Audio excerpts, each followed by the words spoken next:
¿Por qué la Armada reparte gasolina en Europa hoy? Suena a escena de una película distópica, pero esto está pasando ahora mismo en Eslovenia, un país miembro de la Unión Europea. Imagina despertarte un domingo, ir a la gasolinera y encontrarla cerrada, no porque no haya clientes, sino porque simplemente no hay combustible. Las estaciones nacionales, las de la mayor distribuidora de Eslovenia, bloquearon el acceso. Las pocas que seguían abiertas, solo vendían con restricciones. Y al final del día, el propio primer ministro aparece en televisión para informar: no hay escasez de combustible. Simplemente, el ejército va a distribuir la gasolina. Pero una cosa queda clara: si la Armada reparte combustible, es porque el suministro ya no es normal. Eslovenia, ese país pequeño, pero con una economía sólida y miembro de la Unión Europea desde 2004, se convirtió en la primera nación del bloque en racionar oficialmente el combustible. 50 litros al día por persona, 200 litros para empresas. No es una sugerencia, es una orden, respaldada por militares y camiones del ejército. Y esto no es solo un caso aislado. Mientras las gasolineras de la red nacional cerraban, las extranjeras, como la húngara MOL o la británica Shell, seguían operando, pero también bajo límites estrictos, y cada una con sus propias reglas. ¿Esto solo pasa en países pobres? No. Ahora está ocurriendo en pleno corazón de Europa. Y Eslovenia no es la única. En Reino Unido ya se discute imponer límites similares. Asia lleva semanas con racionamientos estrictos, y algunos países africanos viven crisis más agudas todavía. En Bangladesh, por ejemplo, cada tipo de vehículo tiene su cuota diaria, no por falta de dinero, sino porque el combustible físico no alcanza. Sri Lanka ha implementado pases digitales para asegurar el reparto mínimo. Myanmar regula la compra según números de matrícula y días de la semana. La imagen es clara. Una ola de escasez avanza del este hacia el oeste. Piénsalo. ¿Quiénes están a salvo? ¿Qué hace que algunos países resistan y otros caigan en el caos de las colas y el racionamiento? La respuesta no está en la riqueza o la pobreza, sino en la arquitectura energética y las decisiones estratégicas de cada nación. Si no entiendes cómo funciona la energía en tu país, podrías pasar de espectador a protagonista en la próxima crisis. Veamos cómo llegamos hasta aquí y por qué este no es un episodio aislado, sino una advertencia global. No solo Eslovenia está en crisis, el mapa rojo crece. Si aún crees que la escasez de combustible es un problema lejano, exclusivo de países pobres o mal gobernados, hoy te vas a sorprender. Porque la crisis se mueve. No es un fenómeno aislado. Es una ola que empezó en Asia y que, poco a poco, se va encendiendo en el resto del mundo. Y lo más preocupante, sigue patrones claros. Miremos primero a Asia. Bangladesh lleva semanas con racionamiento estricto. En las gasolineras, los motociclistas pueden cargar solo 2 litros por día. En Sri Lanka, nadie accede a combustible sin pasar por un sistema digital de permisos, mientras las autoridades intentan mantener, a toda costa, un mínimo de orden. Myanmar implementa días pares e impares para controlar quién puede abastecerse. No son escenas caóticas de un país en guerra, sino respuestas sistemáticas ante una escasez que amenaza la vida cotidiana. El gobierno no limita porque es incompetente, sino porque es mejor administrar el déficit que permitir el caos en las estaciones y dejar ambulancias sin gasolina. Pero la crisis no termina ahí. En Sudáfrica y otros países del África subsahariana, la situación es igual de grave. La provisión de combustible depende casi por completo de rutas marítimas largas y frágiles, sobre todo desde el Golfo Pérsico. Cuando esas rutas se interrumpen, la estabilidad desaparece. Las estaciones de servicio vacías ya no son solo una imagen alarmante, sino una nueva normalidad. Y mientras tanto, Australia, una de las economías más ricas y estables del mundo, geográficamente alejada de la mayoría de los conflictos, está a días de declarar un estado de emergencia nacional por el combustible. No es una advertencia teórica, no es una hipótesis de expertos en un foro. Es una fecha marcada en el calendario del gobierno. En varias regiones, Los surtidores ya están secos. Las filas se extienden en las pocas estaciones que quedan abiertas, y los que pueden, viajan kilómetros fuera de su ciudad para conseguir unos pocos litros. Mientras tanto, en Europa, las alarmas ya están sonando. Eslovenia ha desplegado el ejército para gestionar el desabastecimiento. En Eslovaquia, no se puede cargar más de 4 euros por vez y está prohibido llenar bidones de más de 10 litros. Medidas que buscan frenar la histeria colectiva y administrar el poco combustible disponible. En el Reino Unido, el debate ya no es si habrá restricciones, sino cuándo y cómo se implementarán. Se discute abiertamente limitar las ventas minoristas y priorizar sectores esenciales. Si algo nos enseñó la historia, fue el embargo petrolero de 1973. Aquel shock brutal que paralizó a Occidente, atrapado en su propia dependencia de importaciones. Hoy, las similitudes son inquietantes. Solo que ahora, la crisis no empezó en Occidente, sino en Oriente, y avanza implacable hacia el oeste. Primero golpea a los países más dependientes de rutas marítimas o con infraestructura más débil. Luego, la ola sigue su curso y llega, tarde o temprano, a los centros que se creían inmunes. ¿Crees que por vivir en un país rico o por tener instituciones estables estás a salvo? Australia creyó exactamente eso. Durante 2 décadas, cerró refinerías y desmanteló reservas propias, apostando todo a la eficiencia del mercado global. Su estrategia era clara. ¿Para qué invertir en infraestructura nacional si podemos comprar barato en cualquier parte del mundo? El resultado es que, hoy, Australia depende casi totalmente de las importaciones marítimas. Y cuando ese flujo se corta o se encarece, lo que era eficiencia se convierte en vulnerabilidad. Lo mismo está pasando en Europa. Países como Eslovaquia y Hungría, acostumbrados a recibir petróleo ruso a través de oleoductos directos, se vieron de repente sin suministro tras la interrupción del tránsito por Ucrania. Los gobiernos que advirtieron sobre el riesgo fueron llamados alarmistas o incluso propagandistas. Pero la realidad no responde a etiquetas políticas. Cuando una tubería deja de bombear, la escasez golpea, sin importar el PIB. El patrón es claro. Donde la infraestructura nacional se sacrificó por la promesa de mercados globales estables, la escasez encuentra terreno fértil. No importa la riqueza. No importa la distancia del conflicto. Si dependes del exterior, eres vulnerable. Y este proceso no se detiene por fronteras ni por niveles de desarrollo. El gran peligro, hoy, es creer que la crisis es de otros. Esa ilusión puede costarte tiempo valioso, dinero, incluso tu sustento, si la ola llega a tu país antes de que puedas prepararte. Porque la geografía ya no es un escudo. Lo que está en juego es la seguridad energética de cada nación y, en última instancia, de cada ciudadano. Pero, ¿cómo es posible que estas crisis ocurran en países desarrollados y no solo en economías débiles? El problema no es solo el mercado, es cómo se construyó tu sistema energético. Cuando pensamos en la crisis de combustible en Eslovenia, o vemos imágenes de largas colas en las gasolineras de Australia o el Reino Unido, la reacción instintiva suele ser buscar culpables en el presente. Un conflicto internacional, una guerra, o simplemente el mercado falló. Pero la realidad es mucho más incómoda. Lo que estamos viendo hoy es la consecuencia directa de una arquitectura energética construida con supuestos peligrosos y decisiones estratégicas que, durante años, parecían inteligentes. Hasta que dejaron de serlo. Tomemos el caso de Eslovenia. Sobre el papel, su infraestructura energética funciona. Hay refinerías, hay conexiones con Europa, hay estaciones de servicio repartidas por todo el país. Sin embargo, esa infraestructura es funcional solo en apariencia. ¿Por qué?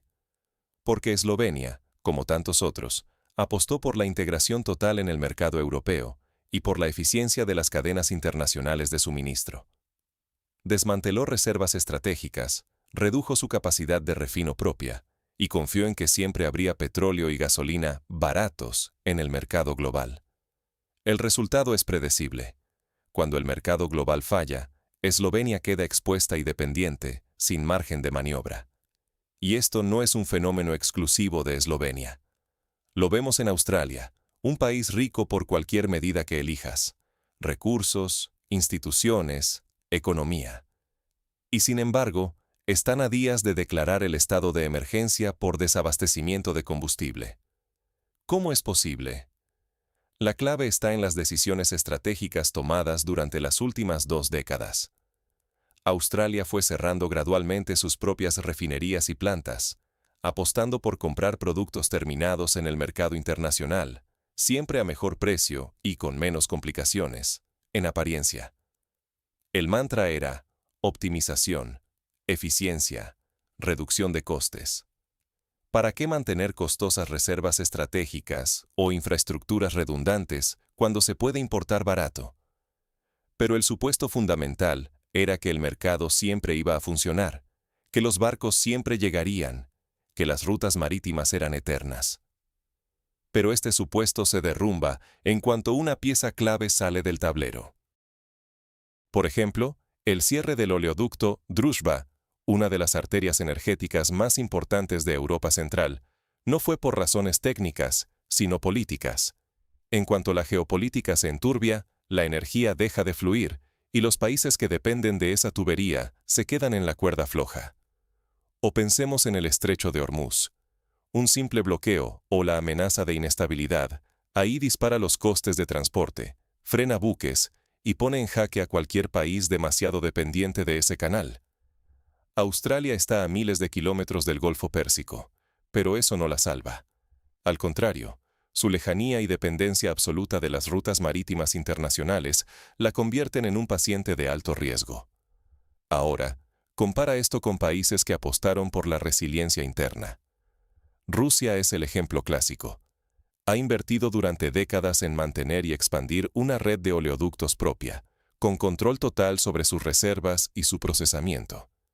China, a su manera, ha diversificado fuentes, ha mantenido reservas estratégicas robustas y sigue ampliando su capacidad de almacenamiento y refino. Incluso Hungría, mucho más pequeña y limitada, ha defendido su infraestructura propia, consciente de que depender totalmente del mercado externo es garantía de vulnerabilidad. ¿El resultado? Cuando llega el shock, estos países tienen margen de maniobra. Tienen gasolina, tienen reservas, pueden negociar. Mientras tanto, países ricos y estables, convencidos de que la globalización lo soluciona todo, se ven forzados a limitar ventas, racionar combustible o simplemente a declarar emergencia mientras sus ciudadanos hacen colas interminables en la gasolinera. No es cuestión de riqueza, es cuestión de arquitectura y de decisiones a largo plazo. La diferencia entre resiliencia estructural y vulnerabilidad importada es más real que nunca. Cuando tienes infraestructura propia, reservas y cierta autonomía, puedes resistir los vaivenes del mercado global. Cuando te has convencido de que siempre podrás importar barato, has vendido tus activos, has cerrado tus reservas y has apostado todo a que la globalización es invencible, entonces te vuelves frágil. Cada cierre de una refinería, cada reducción de reserva estratégica, fue un voto a favor de la vulnerabilidad. Y el precio lo paga ahora la gente. Colas, escasez, incertidumbre, malestar social. El coste político es altísimo. Gobiernos que no supieron anticipar, ciudadanos que pierden confianza, sociedades que se polarizan.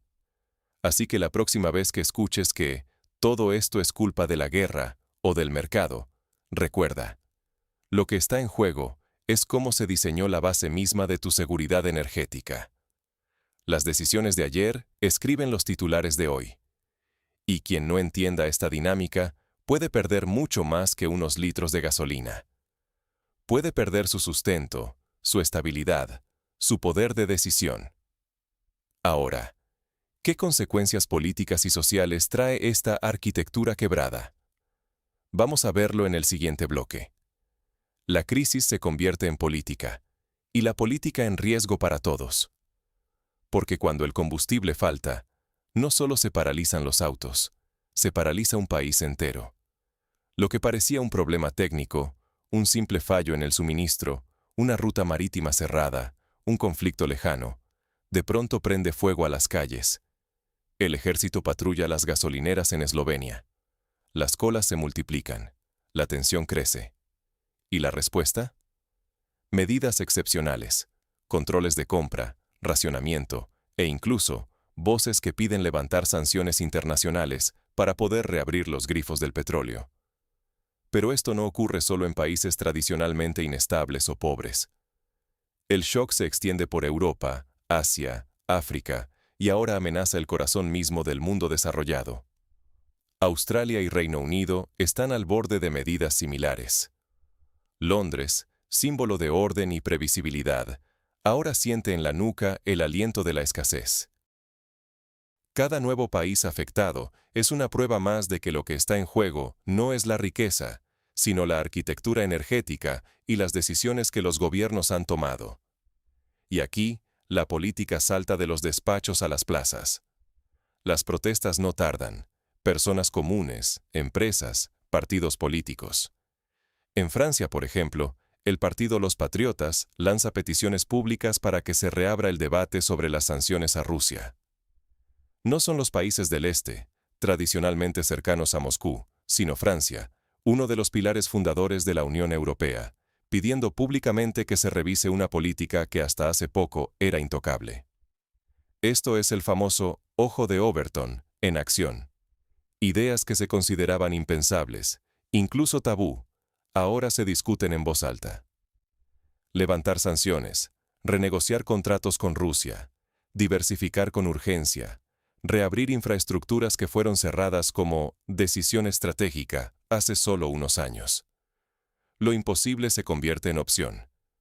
Así de rápido puede moverse el marco de lo aceptable cuando la escasez y el pánico tocan la puerta de la gente común. Y es que el ciclo de pánico se alimenta solo. Primero, los rumores. Luego, las compañías petroleras internacionales, como Shell en Eslovenia, restringen la venta antes incluso de que los gobiernos lo anuncien oficialmente. Las empresas, con información privilegiada y experiencia en crisis, mueven ficha rápido para protegerse. Mientras los gobiernos dudan, las compañías ya han dado el primer paso. Es entonces cuando el ciudadano de a pie se entera, corre a la gasolinera, llena el tanque por si acaso, dispara la demanda y agrava la escasez. El círculo vicioso está completo. Lo más grave es que esto era previsible. Expertos y responsables energéticos lo habían advertido abiertamente, en foros oficiales y ante cámaras. El primer ministro de Eslovaquia, por ejemplo, alertó una y otra vez sobre los riesgos de cortar el suministro ruso sin tener alternativas reales. No lo dijo a puerta cerrada, lo dijo en público y directo a sus socios europeos. Rechazar el petróleo ruso equivale a vaciar las gasolineras en Eslovaquia. ¿La respuesta? Silencio, o peor, etiquetas de populista o prorruso, como si avisar del iceberg fuera traicionar al barco. Al mismo tiempo, desde Rusia llegaba la advertencia en boca de Kirill Dmitriev. La Unión Europea estaba a punto de pasar al final de la fila para comprar energía. Sonaba a propaganda. Hasta que la cola de verdad apareció, no en Moscú, sino en las gasolineras eslovenas, y pronto en otras capitales europeas. En este punto, la crisis energética deja de ser solo un problema de precios o abastecimiento. Se convierte en una fractura en la política, en la sociedad y en la propia idea de unidad europea. Cuando partidos de peso en Francia piden levantar sanciones, es señal de que las grietas ya no son marginales. El consenso se resquebraja justo donde menos se esperaba. El debate deja de ser quién tiene razón y pasa a ser qué es viable para sobrevivir el próximo invierno. La consecuencia directa: pérdida de confianza en los gobiernos, protestas masivas y cambios de poder. Cuando la política energética falla, lo siguiente que cae es la estabilidad misma del país. Es el precio de no haberse preparado, de no haber diversificado a tiempo, de haber apostado todo a que el mercado nunca fallaría. Y lo más inquietante: las empresas privadas actúan antes que los gobiernos. Ellas restringen el acceso al combustible cuando ven venir el golpe, mientras el discurso oficial todavía promete calma y control. Pero el ciudadano ya no cree, ya no espera. Su seguridad energética y su vida cotidiana están en juego. Así, el pánico precede a los anuncios formales. En resumen, la crisis actual es un espejo brutal de nuestras decisiones pasadas. El coste de ignorar las advertencias no es solo económico, es político y social. Es perder la confianza, la tranquilidad y, en algunos casos, hasta el sustento. Pero ante este panorama, la pregunta clave es, ¿hay salida? ¿Podemos aprender de los países que sí resistieron y evitar repetir los mismos errores? El contraste entre los afectados y los que lograron evitar el caos nos da pistas. Eso lo veremos a continuación. La seguridad energética se construye décadas antes, no en el día de la crisis. Cuando los tanques ya están vacíos y las colas en las gasolineras dan la vuelta a la manzana, es demasiado tarde para desear lo que no existe. Oleoductos propios, reservas estratégicas, contratos diversificados con distintos proveedores. Basta mirar lo que está pasando en Eslovenia, pero también en Asia, África y Australia, para entender que la escasez no es cuestión de suerte, ni de riqueza nacional, ni siquiera de ubicación geográfica. Es resultado directo de decisiones tomadas mucho antes de que el primer litro de gasolina faltara. Fijémonos en un contraste. Mientras en Eslovenia la gente espera horas para conseguir unos litros de combustible y el gobierno moviliza al ejército para repartir lo poco que queda, al otro lado de la frontera, la situación puede ser completamente distinta. ¿Por qué? Porque los países que planificaron a largo plazo, que invirtieron en infraestructura, reservas y contratos alternativos, hoy no sufren la misma escasez. Esta es la gran lección. Blindar el suministro energético no se improvisa. Miremos el ejemplo de Hungría y Rusia. Hungría, pese a las presiones, mantuvo contratos con Rusia para el suministro de petróleo a través del oleoducto Druzhba. Cuando las sanciones y los recortes sacudieron a Europa, Hungría tenía un colchón, un margen de maniobra. Sus gasolineras no cerraron, y su empresa MOL pudo seguir operando incluso en Eslovenia, mientras otras cadenas se vieron obligadas a bajar las persianas. Rusia, por su parte, apostó hace años por rutas terrestres y oleoductos que no dependen de pasos marítimos vulnerables, como el estrecho de Hormuz. Cuando los barcos dejaron de llegar, el petróleo y el gas siguieron fluyendo por tuberías. ¿Resultado? Mientras Europa raciona y reparte combustible con ayuda militar, allí no hay ni límites ni colas. La misma crisis externa, consecuencias radicalmente distintas. No es azar, es arquitectura energética. Esto nos lleva a una verdad incómoda. Racionar combustible y poner al ejército a repartir gasolina no es una respuesta heroica, sino el síntoma de políticas fallidas. Es la factura, con intereses, de años de confianza ciega en que el mercado lo resolverá todo.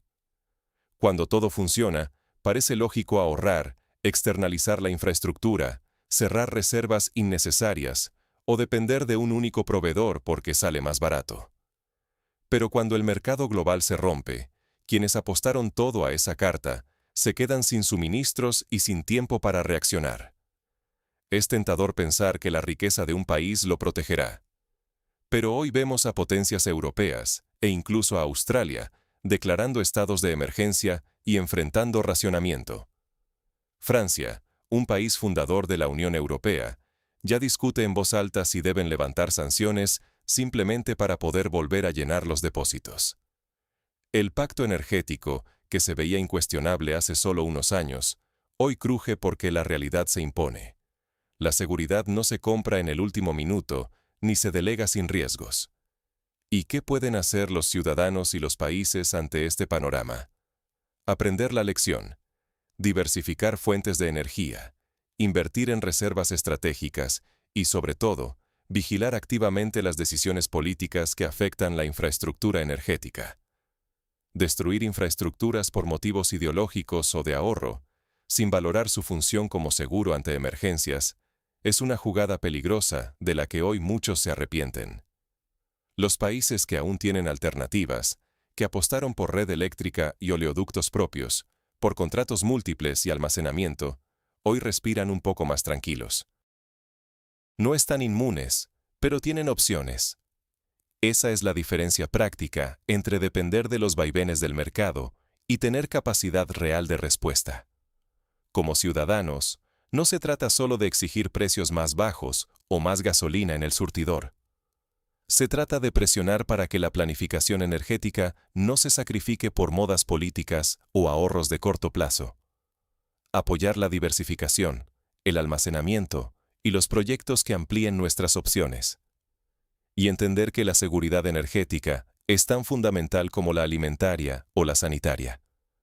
Ignorar esta lección significa quedar expuestos, una y otra vez, cada vez que la crisis global vuelva a golpear. En definitiva, el mapa de la crisis de abastecimiento revela quién hizo la tarea y quién la dejó para el último momento. Los que dependen de la suerte, hoy hacen fila. Los que planificaron, hoy tienen alternativas. Si no aprendemos ahora, el próximo shock será aún más duro. Así que bajemos a tierra. ¿Qué viene y cómo posicionarse antes del próximo golpe? Eso lo veremos a continuación. La próxima bandera roja ya tiene fecha y lugar. ¿Estás listo para verla venir? No es una pregunta retórica. Es la diferencia entre estar prevenido o ser sorprendido, entre proteger tu rutina diaria o verte de pronto en una fila interminable esperando por un recurso básico. Porque la crisis de abastecimiento de combustible no es un fenómeno aislado ni reservado para los países lejanos o pobres. Ya lo vimos. Eslovenia fue solo la primera ficha en Europa, y de inmediato siguieron Eslovaquia, luego Australia, y el calendario, no la bola de cristal, nos dice cuáles serán los próximos puntos críticos. Asia lleva semanas bajo sistemas de racionamiento. Bangladesh, Sri Lanka, Myanmar. Millones de personas con tarjetas para conseguir gasolina. África subsahariana ya enfrenta cortes y restricciones severas. Sudáfrica y la costa oriental dependen casi por completo de barcos del Golfo Pérsico, y el déficit no es amenaza futura, es realidad presente. En Australia, desde el 24 de marzo, el racionamiento se decretó por ley. Europa tampoco es una fortaleza. Las restricciones se extienden, y cada día una nueva frontera se suma al mapa de la escasez.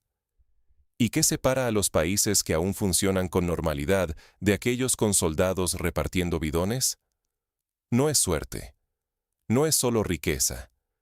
Es la arquitectura de sus sistemas energéticos y, sobre todo, las decisiones tomadas hace años. Cada contrato a largo plazo, cada reserva, cada tubería instalada con anticipación, parecían gastos innecesarios, hasta que dejan de serlo y se convierten en el salvavidas que marca la diferencia. Mira el caso de las gasolineras MOL en Eslovenia.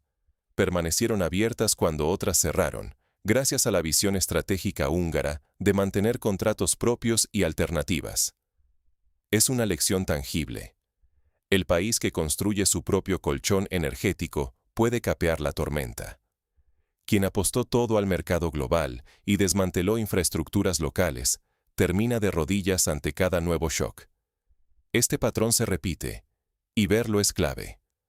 Las fronteras del desabastecimiento no son producto del azar, sino del diseño. La seguridad energética no se improvisa cuando llega la crisis. Se forja durante años, cuando parece que no hace falta.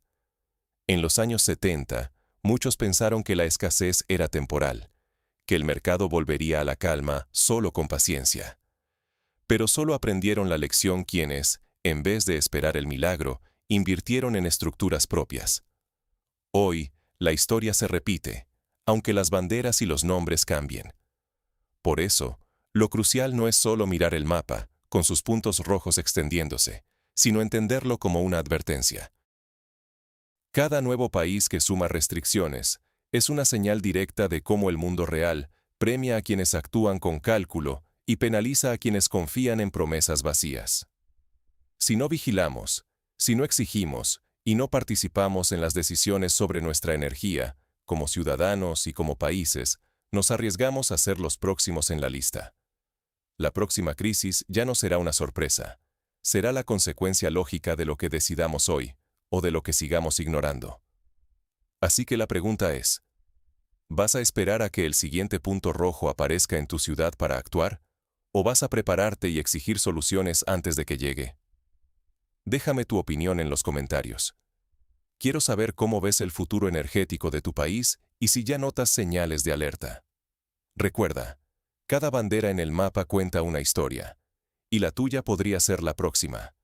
Mantente informado, y nos vemos en el siguiente video.